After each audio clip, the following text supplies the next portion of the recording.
Hello everyone, before I begin this case presentation, let me introduce myself.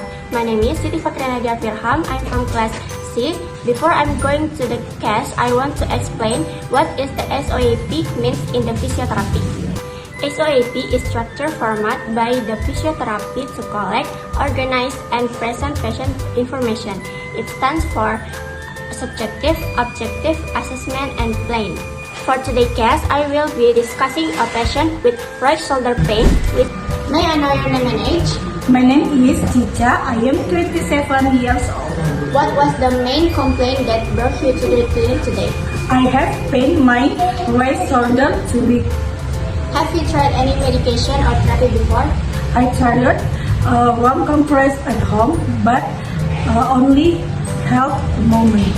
If you rate it from 0 or 10, how much pain is there during activity? About 6, When you rest, about 3.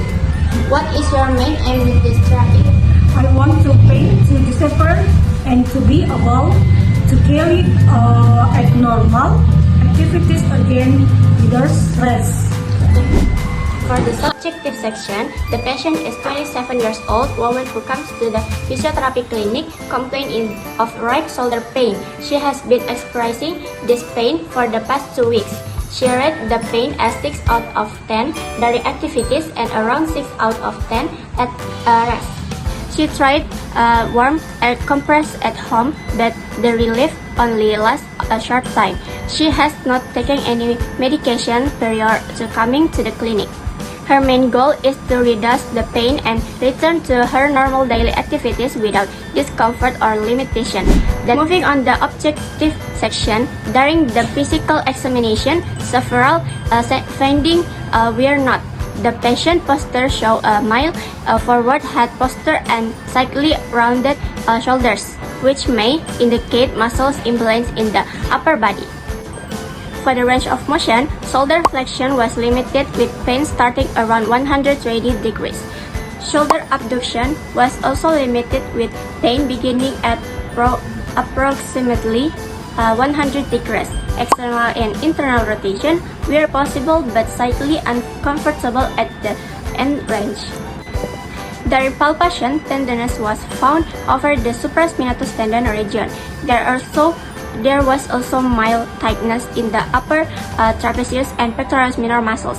No swelling, redness, or deformity was observed.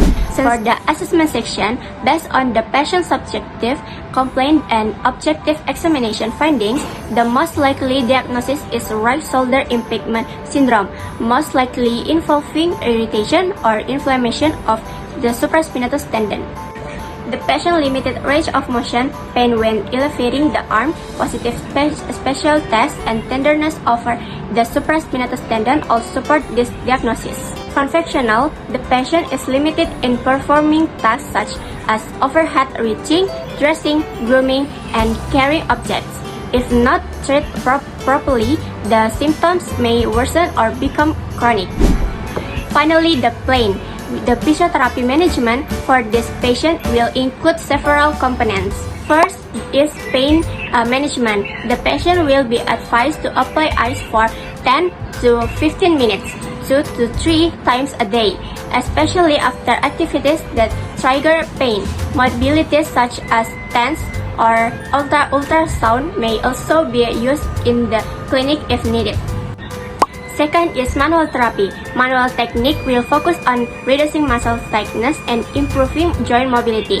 This includes soft tissue release on the supraspinatus, upper trapezius, and pectoralis minor. Third is exercise program.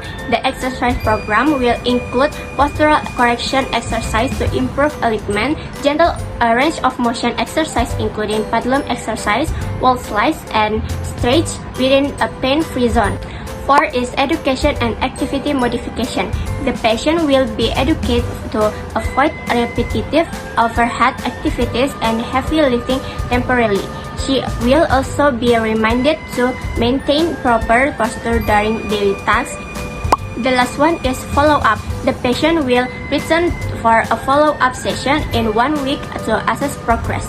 adjustment to the treatment plan will be made based on her pain level, range of motion, and functional improvement. Consistent therapy over several weeks is expected to provide significant improvement. That is full SOAP presentation for this physiotherapy case.